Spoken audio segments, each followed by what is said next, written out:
Parmi toutes les races de la Terre du Milieu, les hommes sont les plus vulnérables à la tentation de l'ombre.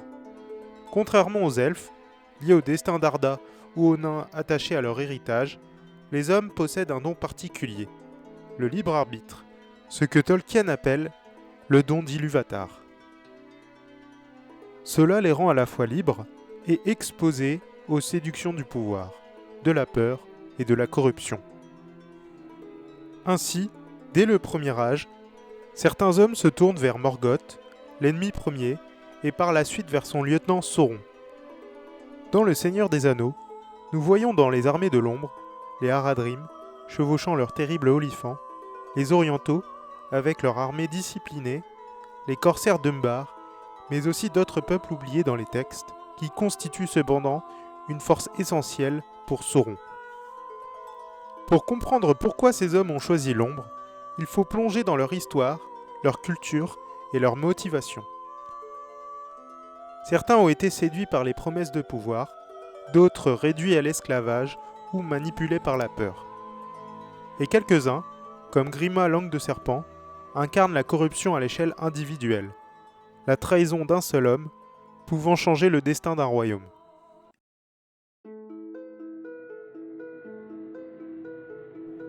Dès le premier âge, les hommes apparaissent à l'est de la Terre du Milieu. Beaucoup se tournent vers les elfes et les Valar, mais certains, par peur ou par ambition, choisissent Morgoth. C'est le cas des hommes de l'Est, les ancêtres des peuples qui suivront plus tard Sauron. Ceux-ci ne rejoignent pas les elfes de Beleriand, comme les maisons de Hador ou de Béor, mais préfèrent la voie de la facilité.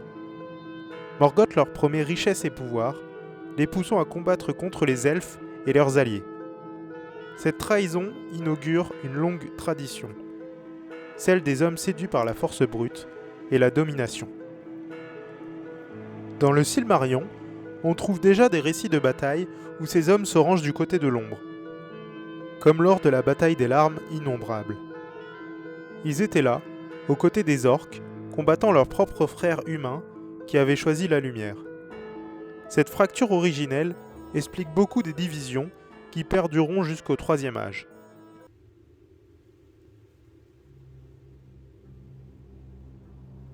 Les Haradrim, également appelés les Hommes du Sud, sont parmi les plus emblématiques alliés de Sauron. Dans Le Seigneur des Anneaux, ils apparaissent lors de la bataille des champs de Pelennor, amenant avec eux leur terrible olifant, également appelé Mumakil, des créatures géantes semblables à des éléphants de guerre. Les Haradrim vivent dans le Harad, une vaste région au sud du Gondor, composée de déserts brûlants, de jungles et de cités prospères. Leur culture est variée, certains vivent dans des tribus nomades, d'autres dans de grandes cités marchandes. Leurs vêtements sont souvent colorés, avec des voiles et des armures exotiques, comme Tolkien le décrit dans Les Deux Tours. Pourquoi se tourner vers Sauron ? Les Haradrim ont longtemps été en conflit avec le Gondor, leur puissant voisin du nord. Les guerres d'expansion, menées par les rois du Gondor, ont soumis certains royaumes du Harad, créant un ressentiment durable. Sauron sut exploiter cette rancune en se présentant comme un allié et un libérateur. De plus, les Haradrim vénèrent parfois leur propre divinité et esprit. Certains cultes sombres furent influencés par les serviteurs de Sauron, renforçant l'alliance spirituelle autant que militaire. Lors de la guerre de l'Anneau, ils forment une partie essentielle des armées de Sauron.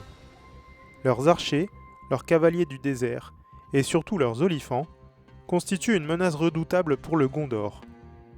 Mais Tolkien montre aussi qu'ils sont des hommes ordinaires, trompés et manipulés. Tous ces hommes ne sont pas forcément mauvais par nature.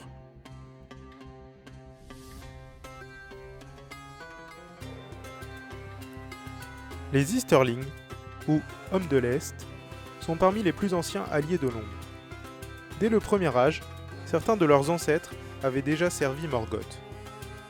Les Easterlings viennent de vastes plaines et montagnes situées à l'est du Rhovanion. Ils sont décrits comme de redoutables guerriers, organisés en tribus ou en royaumes. Dans Le Seigneur des Anneaux, on les voit rejoindre Sauron par milliers, équipés d'armures sombres et de bannières rouges et noires. Pourquoi choisir Sauron? Les Easterlings craignent la puissance du Mordor, situé à proximité de leur terre. Certains le suivent par peur, d'autres par ambition. Sauron leur première richesse et terre en échange de leur fidélité. Il est probable aussi que certains cultes orientaux aient vu en Sauron une figure divine. Au deuxième âge déjà, les Easterlings se rangent du côté de Sauron lors de la guerre contre les elfes et les Núménoréens. Au troisième âge, ils représentent une force majeure de ces armées, notamment lors des sièges de Gondor. Leur loyauté est l'une des raisons pour lesquelles Sauron peut lever des armées innombrables.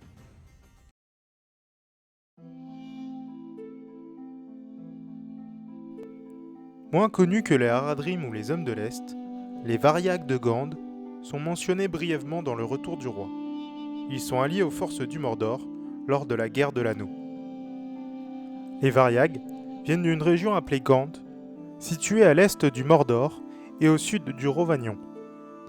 Bien que Tolkien n'en dise que peu, on peut imaginer un peuple de cavaliers nomades, rappelant les Huns ou les Sith de notre propre histoire. Leur proximité géographique avec le Mordor explique leur alliance avec Sauron. Ils sont décrits comme féroces, rapides et particulièrement utiles pour des raids ou des attaques éclairs.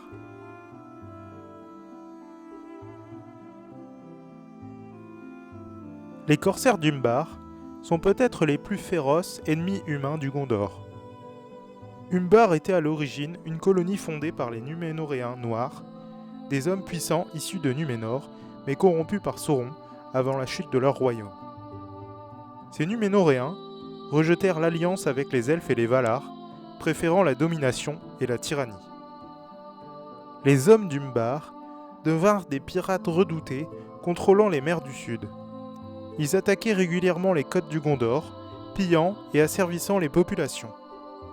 Leur culture est marquée par la mer, la piraterie et un héritage de rancune envers le Gondor qu'ils considèrent comme un ennemi ancestral. Au troisième âge, les corsaires restent liés à Sauron par leur haine du Gondor. Lors de la guerre de l'Anneau, ils s'apprêtent à attaquer Minas Tirith par la mer, avant d'être vaincus par Aragorn, qui, avec l'aide de l'armée des morts, capture leur navire.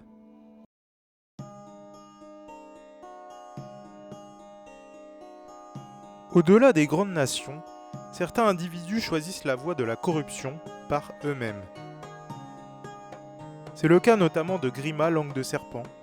Serviteur de Saruman, il incarne la manipulation et la trahison.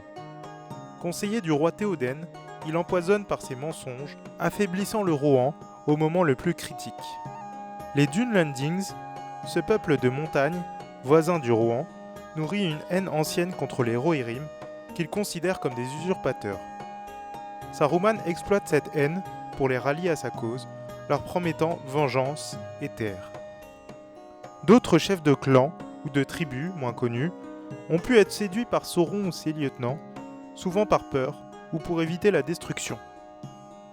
Ces exemples montrent que la corruption ne touche pas seulement des peuples entiers, mais aussi des individus, parfois par simple faiblesse ou désir du pouvoir.